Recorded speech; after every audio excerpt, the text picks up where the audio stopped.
Какин выполняет угловой.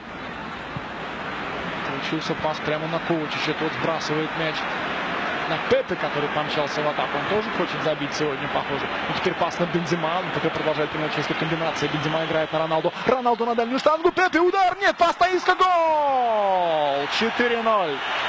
Пепе все-таки решил стать ассистентом. Сам не забивал, выкатил мяч на Иско, и тот перевел в пустые ворота. Перехватывает мяч Реал. Арбитр ожидал, судя по всему, свисток об окончании первого тайма. Ну, конечно, посмотрим, как была разыграна эта комбинация. И Пепе мимо Адана перевел мяч на Иско. 4-0. Напомню, что Реалу для того, чтобы стать лидером, нужно выиграть с разницей в 10 мячей.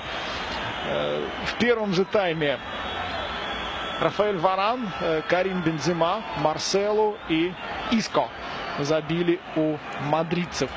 4-0 после этого